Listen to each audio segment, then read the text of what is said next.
नमस्ते साथीहरू, आज चाहिँ मैले हेर्नुहोस् त यो माघको एकदमै जाडोमा चाहिँ यो बट्टाईको रेसिपी लिएर आएको छु। र हेर्नुहोस्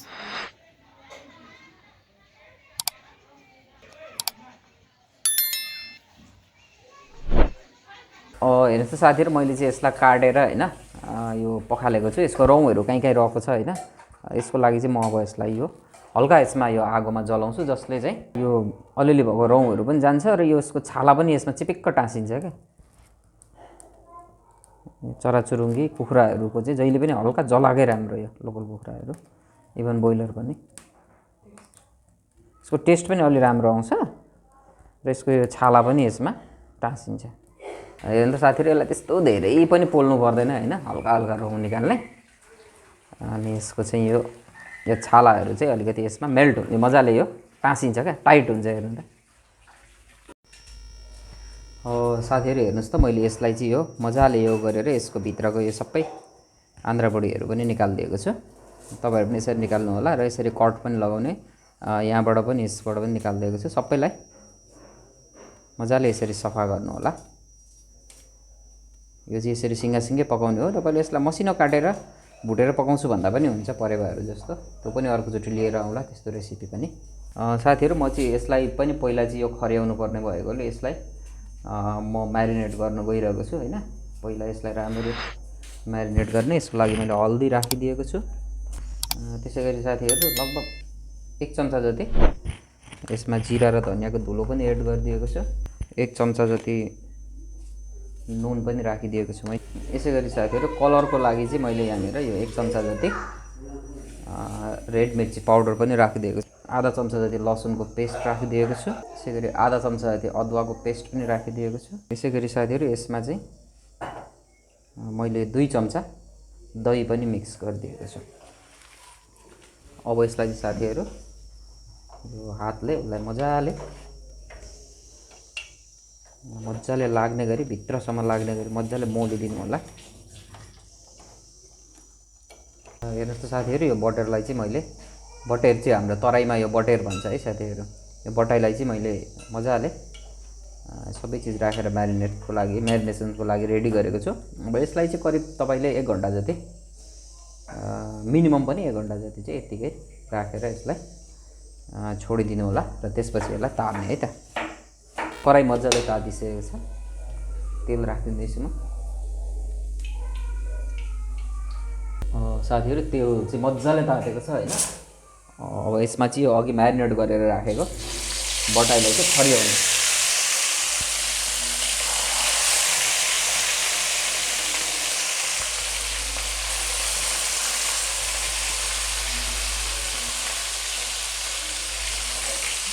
साथीहरू, अहिलेसम्म पनि तपाईँले मेरो च्यानललाई सब्सक्राइब गर्नुभएको छैन भने कृपया सब्सक्राइब गर्नु होला र लाइक, सेयर र कमेन्ट गर्न चाहिँ नबिर्सिनु होला है त साथीहरू।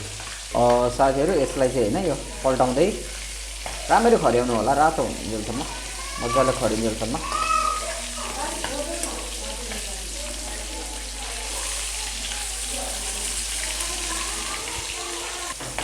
साथीहरू, हेर्नु त यो मजाले खरिसकेको छ होइन। यसलाई चाहिँ म सट्ट निकालेर राख्दैछु। यसमा अरू पनि खर्याउनु छ होइन। पहिला यसलाई सबै खर्याएर सक्ने।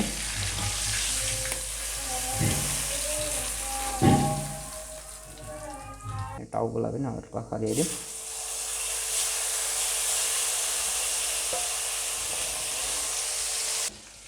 हेर्नु त साथीहरू, यो चाहिँ खरिएर कस्तो राम्रो देखिएको छ, कस्तो चिट्टो परेको।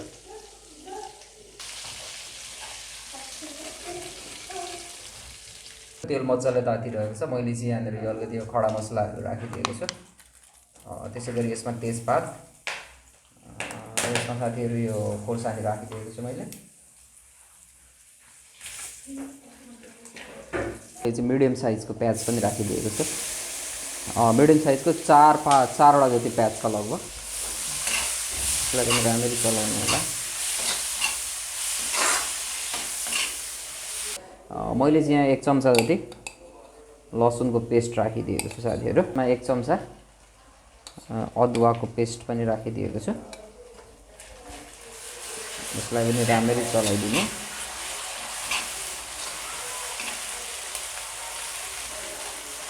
फेरि यसमा चाहिँ लगभग यो चाहिँ सानो चम्चा छ होइन, त्यसैले मैले जिरा र धनियाँको धुलो हाल्दैछु। करिब 2-2.5 चम्चा जति राखिदिएको छु मैले। यसै गरी साथीहरू मैले यो करिब 1 चम्चा जति, 1 चम्चाभन्दा अलिक कमै बेसार पनि राखिदिएको छु। यसै गरी साथीहरू मैले यसमा चाहिँ यो 1 चम्चा काश्मिरी लाल मिर्च पनि राखिदिएको छु कलरको लागि। यसलाई पनि राम्ररी चलाइदिनु होला। यसै गरी साथीहरू यो टमाटर, साथीहरू यसमा थोरै नुन, अघि मैले उसमा पनि नुन राखेको छु, त्यही भएर यो ग्रेभीको लागि मात्रै नुन राखिदिएको छु।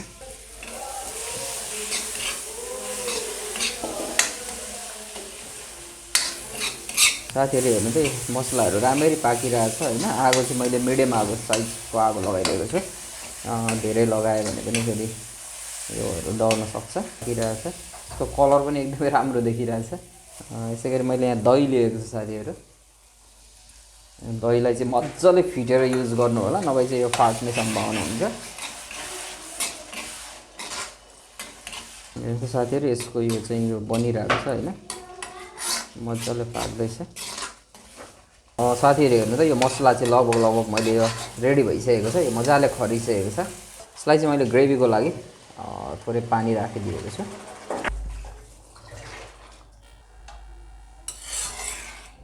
यसलाई मजाले उम्लिन दिनुहोस् साथीहरू। साथीहरू यो रस चाहिँ मजाले उम्लिरहेको छ होइन। म चाहिँ यो यहाँनिर यो बटाईलाई एड गर्न गइरहेको छु।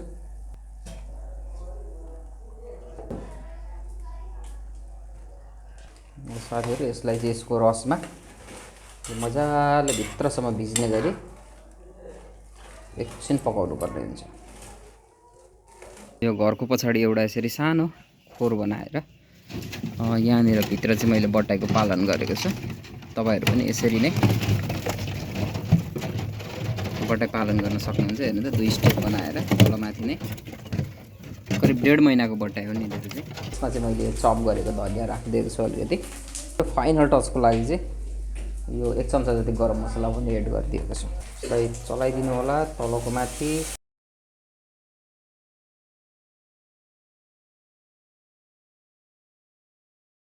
फाइनल्ली साथीहरु हेर्नु त यो चाहिँ रेडी भइसकेको छ। यो बटेरको रेसिपी, यो चाहिँ तपाईलाई बटेरको ग्रेभी झोल जे भने पनि हुन्छ। यो हेर्नु त हेर्दैखेरि कस्तो डेलिसियस एकदमै खाउँ खाउँ लाग्दो देखिएको छ हैन। तपाईहरुले पनि यो जाडोमा कतै बटेर भेट्नु हो भने बटाई भेट्नु हो भने कृपया यो खान चाहिँ नबिर्सनु होला। फाइनल्ली मैले चाहिँ यो बटाई ग्रेभी तयार गरिसकेको छु। मेरो च्यानललाई लाइक शेयर र सब्स्क्राइब गर्न चाहिँ नबिर्सनु होला साथीहरु। तपाईहरुको लागि म यस्तै विभिन्न रेसिपीहरु लिएर आउने नै छु। यो चाहिँ साथीहरु जाडो याममा चाहिँ एकदमै स्पेशल खानेकुरा हुन्छ। यसलाई धेरै खानु पनि हुँदैन साथीहरु, यो एकदमै हिट हुन्छ। अझै प्रेसरको रोगीहरुले त यसलाई नखाने नै गर्छन् हैन जनरली। तपाईहरु पनि नर्मल हुनुहुन्छ भने यो बटेरको रेसिपी चाहिँ बनाएर खान नबिर्सनु होला साथीहरु। अर्को भिडियोसम्मको लागि मलाई बिदा दिनुहोस्। हवस् त, नमस्ते।